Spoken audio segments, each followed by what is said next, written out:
어떻게 살 것인가? 사이토 히토리. 서론 왜 이 책인가? 안녕하세요. 여름 날씨처럼 따뜻한 마음으로 인생을 바라보는 분들이라면 이 책을 꼭 읽어봤으면 좋겠어요. 저자 사이토 히토리는 일본의 최상위 고액 납세자이자 자수성가 억만장자입니다. 평범한 환경에서 출발해 엄청난 부를 이루어낸 사람이에요. 하지만 이 책은 어떻게 부자가 되는가라는 재테크 기술서가 아닙니다. 대신 이미 부를 이룬 한 사람이 돌아본 어떻게 의미 있게 살 것인가에 대한 깊은 통찰이 담겨 있어요. 많은 사람들이 착각합니다.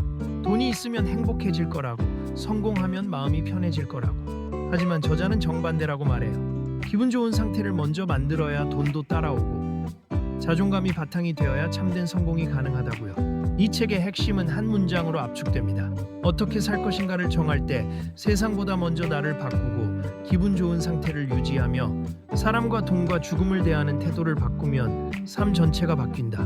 이 책이 다루는 5가지 키워드는 자존, 습관, 인연, 성공, 생사예요.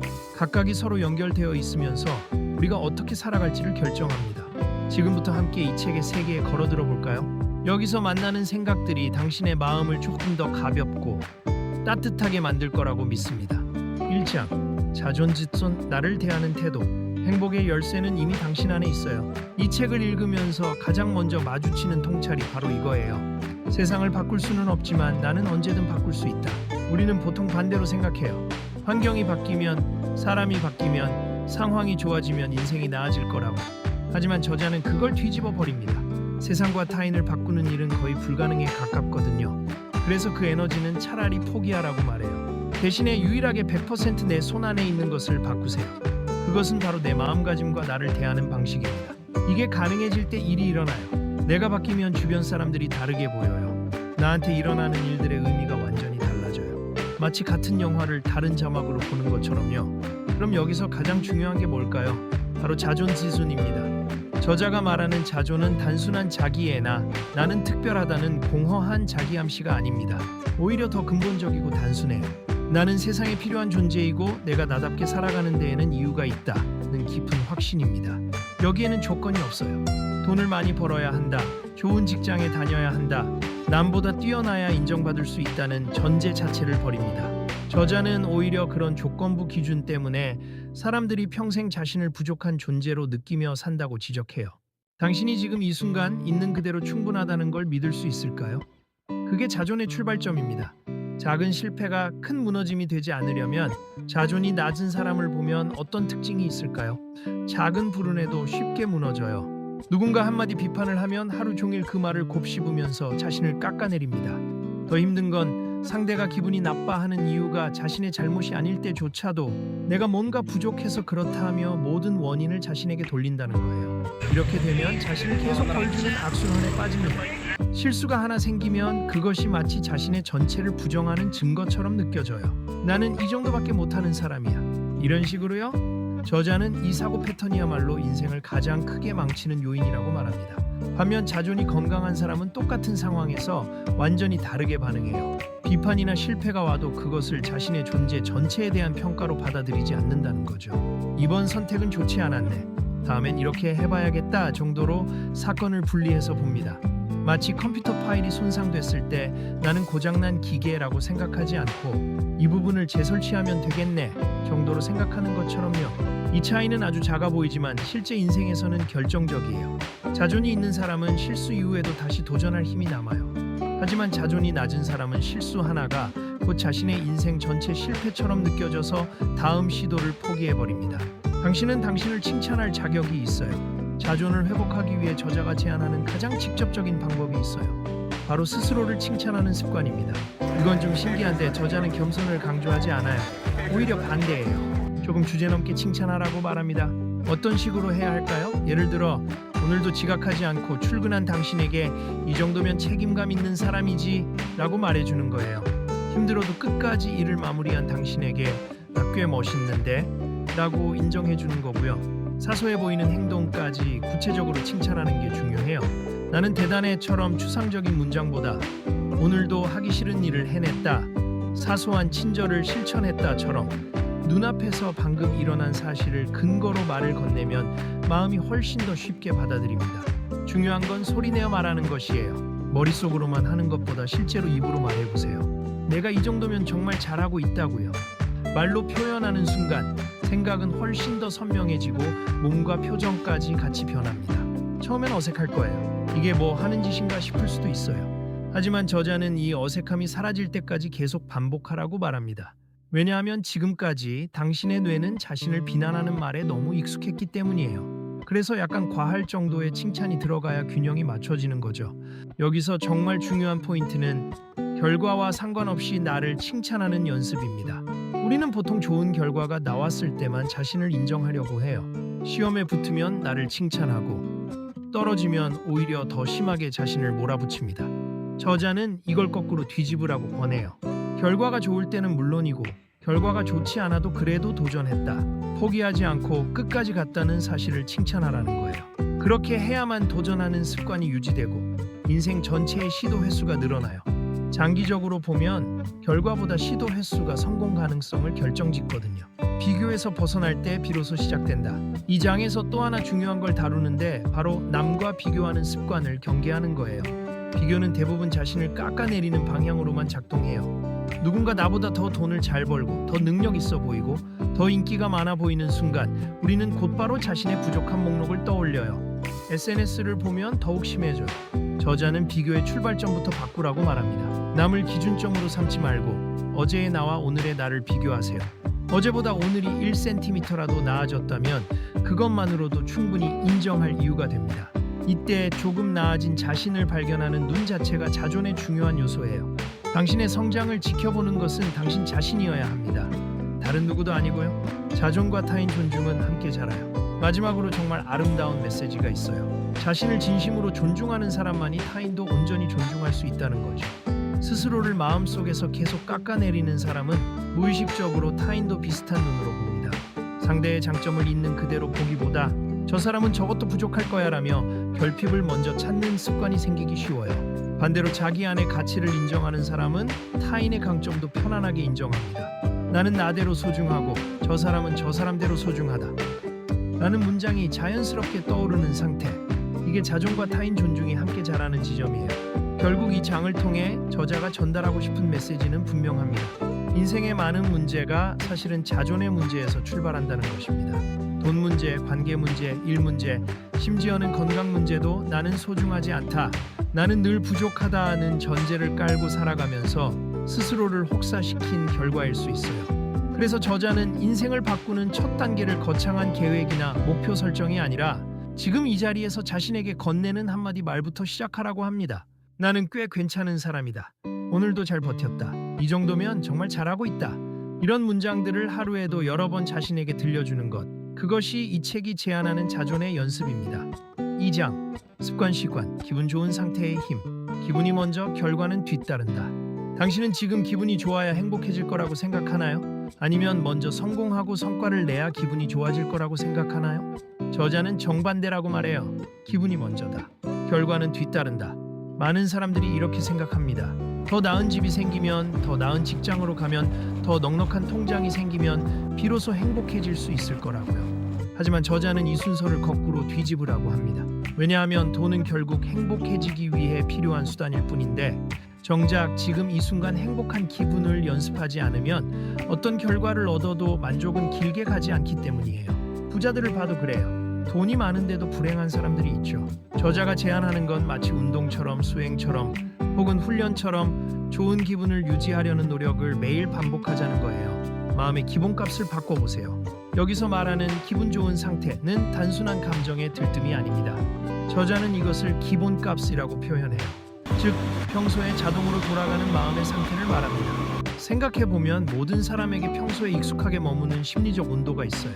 어떤 사람은 별일이 없어도 짜증과 불안 쪽으로 기울고 어떤 사람은 힘든 일이 있어도 금세 평온함과 가벼운 즐거움으로 돌아와요. 이게 그 사람의 기본값이에요. 저자는 후자의 상태를 의식적으로 만들어야 한다고 주장합니다.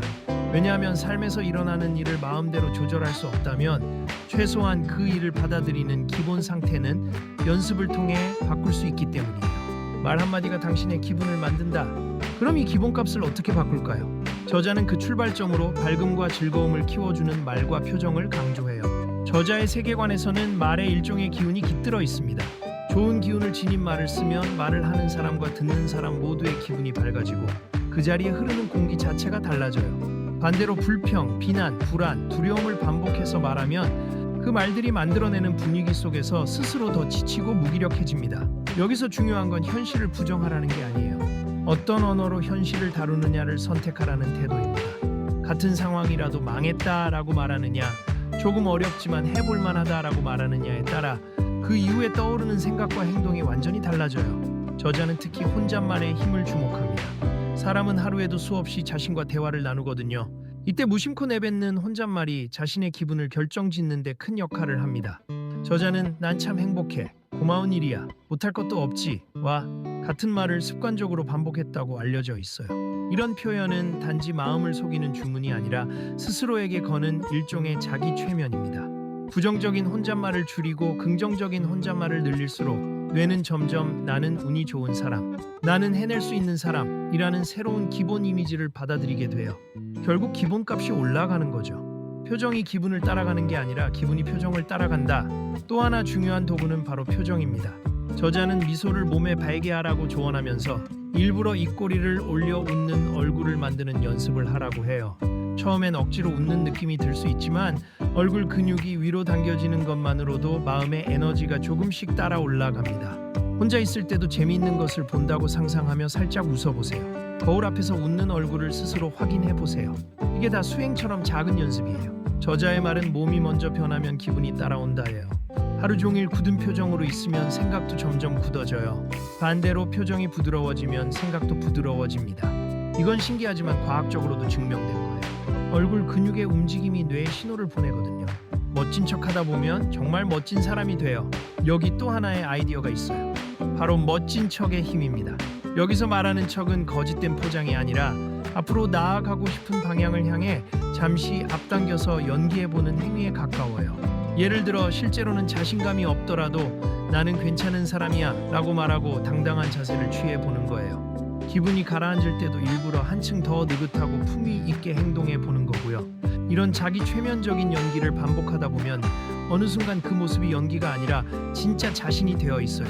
즉, 기분이 올라올 때까지 기다리는 게 아니라 먼저 행동으로 상태를 끌어올리라는 거죠. 기분 좋은 상태를 유지하는 구체적인 실천법. 저자는 이 장에서 실제로 실천할 수 있는 여러 방법들을 제시해요. 첫째는 즐거운 공상을 자주 하는 것입니다. 쓸데없는 상상처럼 보일지라도 자신을 기분 좋게 만드는 공상을 자주 해보세요. 그 과정에서 뇌는 딱딱한 현실만을 바라보는 모드에서 벗어나 가능성과 아이디어를 떠올리는 모드로 전환돼요. 둘째는 생각의 내용을 의식적으로 선택하는 것입니다. 똑같이 미래를 상상하더라도 실패, 수치, 손해를 떠올리는 대신 잘 풀린 장면과 감사할 만한 결과를 떠올리는 연습을 해보세요. 그럴수록 머리는 점점 유연해지고 새로운 해법을 만들어내게 돼요.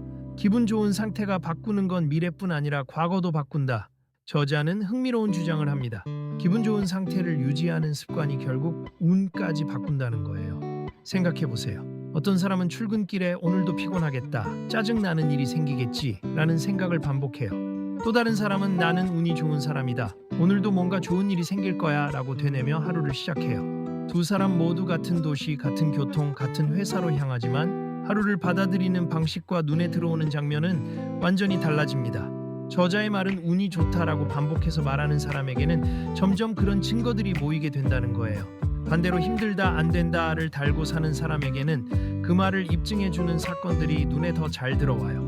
결국 기분 좋은 상태를 습관화하는 것은 우연을 바꾸는 일이 아니라 내가 어떤 우연을 포착하고 키울 것인가를 바꾸는 일에 가까워요. 이건 정말 신기한데 우리의 뇌는 우리가 믿는 것을 찾아내도록 프로그래밍 되어 있거든요.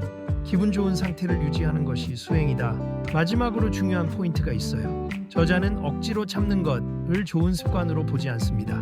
자신의 감정을 계속 억누르면서 살아가는 건 아무리 기분 좋게 행동하려고 해도 장기적으로 좋은 기분을 유지하는 데 방해가 돼요. 기분 좋은 상태는 억지로 쥐어짜는 의지가 아니라 자신의 마음을 안전하게 느끼게 해주는 반복적인 선택을 기록합니다. 따라서 적절한 시간에 솔직하게 감정을 표현하고 자신에게도 휴식을 허락하는 게 필요해요. 이게 진정한 수행입니다. 마지막으로 저자는 기분을 다시 올리는 회복력을 강조해요. 누구에게나 별 이유 없이 마음이 가라앉고 의욕이 나지 않는 날이 찾아옵니다. 그럴 땐 자책하기보다 오늘 내가 늘 하고 있는 일을 칭찬해 보세요. 그러면 기분이 조금씩 벅차오르고 내일도 잘해보자 하는 의욕이 생깁니다. 이게 바로 뇌 칭찬 회로가 생기는 거예요. 평소에 자신을 부정하는 말만 하던 사람의 뇌에는 부정 회로가 굵게 나 있지만 자화자찬을 반복할수록 그 회로보다 칭찬 회로가 더 자주 사용되면서 마음의 자동 반응도 서서히 달라집니다. 3장 인연 렌유엔 관계를 대하는 법. 돈보다 큰 자산이 있다면 그건 인연이에요. 저자는 인연을 인생의 흐름을 결정짓는 가장 강력한 요소로 봐요. 돈이나 기술보다도요. 주변 사람들과의 관계, 그것이 내 삶의 질을 좌우한다는 거죠. 특히 인복이 있는 사람들을 관찰하다 보면 그들이 특별한 대화법과 태도로 사람을 끌어당긴다는 걸 알 수 있어요. 저자가 발견한 건 이거예요. 인간관계의 기본은 사랑이라는 거예요. 듣기와 말하기 모두 사랑이라는 대전제 없이는 잘할 수 없다는 거죠. 경청은 가장 강력한 사랑의 표현이다. 인복이 있는 사람들의 공통점은 뭘까요? 바로 경청이에요. 그들은 상대의 이야기를 들을 때 단순히 귀 기울이는 것이 아니라 이 사람이 좋아서 듣는다 하는 마음으로 맞장구를 치고 질문을 던집니다. 그 진심이 전달되는 거예요. 인간의 영혼은 사랑이 있는 곳에 머물고 싶어 한다는 말처럼 진심 어린 경청은 상대를 붙잡는 최강의 힘입니다. 누군가 자신의 말을 진정으로 들어주고 관심을 가져주는 경험은 그 무엇과도 바꿀 수 없는 소중함이 있거든요. 반대로 지적이나 비판부터 하면 어떻게 될까요? 사랑의 기운이 끊어지고 관계가 멀어져요. 그래서 저자는 먼저 경청하고 나중에 필요하면 대화하라고 말합니다. 입에서 나오는 말이 당신의 인연을 만들어요. 말하기에서도 사랑이 핵심이에요. 부자들을 관찰해보면 타인뿐 아니라 자신에게도 자애로워요. 불평 대신 긍정적인 표현을 써요. 고맙다. 좋은 이야기네. 그렇게 생각할 수도 있겠다는 식의 말들이 자연스럽게 나와요. 가까운 사이일수록 예의를 지키고 상처를 줬을 때는 즉시 사과합니다. 왜 그럴까요? 저자의 관점은 명확해요. 사랑을 주면 사랑이 돌아온다는 원리를 믿기 때문이에요. 사랑 없는 관계는 길게 유지되지 않는다는 걸 알기 때문입니다. 나를 힘들게 하는 사람도 소중한 존재예요. 여기서 흥미로운 통찰이 나와요. 나를 힘들게 하는 사람도 소중하다는 거죠. 저자는 그들을 트레이너에 비유해요. 우리를 크게 성장시키는 사람들이라는 거죠. 쉽고 편한 관계만 유지하면 사람은 성장할 기회를 잃어버려요. 우리를 자극하고 때론 답답하게 만드는 사람들이 있어야 비로소 우리는 진짜로 자라갑니다. 그래서 저자는 이렇게 말해요. 바꿀 수 없는 타인을 바꾸려 애쓰지 말고 이 사람에게 내가 해줄 수 있는 건 뭘까를 생각하세요. 마음이 유연해지면 파동이 변하고 상대도 변할 수 있어요. 물론 이건 에너지 뱀파이어처럼 우리를 계속 깎아먹는 사람과는 다른 이야기예요. 저자는 좋은 사람에게 돈이 모여야 좋은 일이 생긴다고 봐요. 따라서 에너지를 뺏는 사람과는 거리를 두되 미움에 매이지 않는 것이 중요하다고 말합니다. 명예욕이 인간관계를 망친다. 인간관계를 망치는 가장 큰 함정이 있어요. 바로 명예욕입니다. 남들이 나를 대단하다고 생각해줬으면 하는 욕망에 빠지면 진짜 인연을 놓쳐요. 그 욕망 때문에 자신을 계속 꾸미고 포장하려고 하거든요. 진심이 사라지는 순간입니다. 저자의 관점은 다르습니다. 성공은 남이 밀어 올려주는 것이라고 봐요. 따라서 가장 중요한 건 응원하고 싶다는 사람을 만드는 태도입니다. 자신이 얼마나 대단한지를 보여주려는 게 아니라 자신의 솔직함과 노력을 보여주는 거죠. 관계에서의 거리두기. 저자는 사람을 간파하는 힘을 길러야 한다고 말해요. 친절하지만 불안하게 만드는 사람은 피하세요. 그 사람의 친절 뒤에 조건부 기대나 시샘이 숨어 있을 수 있거든요. 관계에서 가장 중요한 건 적당한 거리두기예요. 무조건 모든 사람을 끌어안으려 하기보다 나를 지탱해주는 소수의 인연을 소중히 하는 게 훨씬 건강합니다. 많은 관계 속에서 지친 많은 사람들이 있어요. 하지만 저자는 이렇게 말합니다. 관계의 수가 많은 게 아니라 질이 중요하다고요. 당신을 순수하게 응원하는 사람 몇 명의 관계가 수십 명의 피상적인 관계보다 훨씬 더 당신의 삶을 풍요롭게 만들어줍니다. 결국 인연은 나의 파동이 만드는 거예요. 결론적으로 저자가 말하는 건 이거예요. 좋은 인연을 만드는 건 거창한 스킬이나 기술이 아니라 나 자신이 어떤 사람인가를 정하는 것입니다. 사랑으로 대하면 좋은 인연이 모여요. 그 인연이 돈과 기회를 가져와요. 지금 당신 주변에 있는 사람들을 다시 한번 보세요. 그들은 당신의 진심에 대한 응답입니다. 4장 성공,成功, 돈과 일을 대하는 관점. 돈은 목적이 아니라 결과예요. 이 책이 말하는 성공은 우리가 일반적으로 생각하는 그런 성공이 아니에요. 저자는 성공을 태도의 결과로 봅니다. 돈은 목적이 아니라 부산물이에요. 많은 사람들이 돈을 벌기 위해 열심히 일하지만 저자는 정반대라고 말합니다. 올바른 태도로 일하면 돈은 자연스럽게 따라온다는 거죠. 그래서 그는 돈 버는 기술을 가르치기보다 지혜와 인내와 용기로 일하는 방식을 배우라고 권해요. 투자도 마찬가지예요. 투자 성공에도 지혜가 필요합니다. 책을 읽고 좋은 조언을 구하고 신중하게 배우는 태도 말이에요. 돈이 부족하면 그건 당신에게 보내는 메시지예요. 저자는 흥미로운 관점을 제시해요. 돈은 신의 메시지다라는 거예요. 돈이 부족하면 그건 당신의 일에 오류가 있다는 신호라고 봐요. 태도가 잘못되었거나 일하는 방식이 올바르지 않다는 걸 보여주는 신호라는 거죠. 그 오류를 고치면 돈이 흘러든다고 말합니다. 저자가 강조하는 건 이거예요. 좋은 사람에게 돈이 모여야 좋은 일에 쓰인다는 믿음이에요. 변변찮은 사람이 돈을 가지면 나쁜 일에 쓰이니까 먼저 태도를 고치라는 거죠. 이건 단순한 도덕론이 아니라 현실론입니다. 비행기를 탈 때 기장이 누군지가 중요하듯 돈을 다루는 사람이 어떤 사람인지가 정말 중요하거든요. 성공의 사다리는 작은 일부터 즐기며 올라가는 것이다. 저자가 말하는 성공의 경로는 독특해요. 지금 맡은 일을 소홀히 하지 말고 기분 좋게 최선을 다하는 것, 이 성공의 사다리를 올라가는 방법이라고 말합니다. 많은 사람들이 실수하는 게 뭘까요? 지금의 일은 대충 하고 자신이 원하는 일을 기다려요. 이 일은 내가 원하는 일이 아니니까 대충 해도 괜찮겠지, 이런 식으로요. 저자는 이렇게 말합니다. 지금 이 자리에서 진심 어린 노력을 쏟을 때 그게 눈에 띄어요. 번뜩이는 아이디어와 좋은 평가도 거기서 나와요. 그 평가가 모여서 새로운 기회를 만들어요. 노력은 누군가 알아보고 인연을 만든다. 이게 저자의 믿음이에요. 부자들은 3가지 공부를 합니다. 저자는 부자들의 특징을 이렇게 말해요. 그들은 하늘의 마음 공부, 땅의 돈 공부, 사랑 공부를 합니다. 구체적으로 뭘 의미할까요? 먼저 돈을 기분 좋게 쓴다는 거예요. 돈도 마음이 있다고 봅니다. 기분 좋게 쓰는 사람에게 더 찾아온다는 거죠. 반대로 항상 돈이 부족할까봐 얄팍하게 쓰는 사람에게는 돈이 멀어져요. 다음은 세금도 감사하게 낸다는 거예요. 이렇게 번 돈에서 세금을 내야 하다니 라고 투덜거리는 게 아니라 내 나라를 위해 기여할 수 있다니 감사하다는 마음으로요. 이게 단순한 긍정 생각이 아니라 진정한 태도 전환이거든요. 마지막은 명예욕에 빠지지 않는다는 거예요. 자신이 얼마나 성공했는지를 자랑하려고 하지 말고 오히려 응원받는 사람이 되세요. 그 사람이 성공했을 때 사람들이 자연스럽게 도와주고 싶어 해요. 지금 자리에서 당연한 일을 하면 신이 도와준다. 저자가 반복적으로 강조하는 게 있어요. 지금 자리에서 당연한 일을 하면 신이 도와준다는 거예요. 더 좋은 자리를 기다리기보다 지금 이 자리에서 진심을 다할 때 뭔가가 움직여요. 그게 신의 도움인지 우주의 흐름인지 인간관계의 변화인지는 각자의 믿음에 따라 다르겠지만 분명히 뭔가가 일어나요. 성공은 결국 노력의 쌓임과 인연의 밀어줌이라고 말하는 저자입니다. 5장 생사생시 삶 전체를 관통하는 기준. 삶은 견디는 게 아니라 즐기는 무대예요. 이 책의 정점에 다다랐어요. 여기서 저자가 말하는 건 정말 근본적이고 깊어요. 바로 삶 자체에 대한 태도입니다. 우리는 보통 삶을 뭐라고 생각할까요? 견딜 대상이라고 생각하지 않나요? 힘든 일을 하고 고통을 참고 의무를 다하는 과정으로요. 저자는 이걸 완전히 뒤집습니다. 삶은 견디는 게 아니라 즐기는 무대다라고요. 이건 현실을 외면하자는 게 아니에요. 삶에는 분명히 힘든 부분들이 있죠. 불황도 있고 저성장도 있고 불안도 있고 고통도 있어요.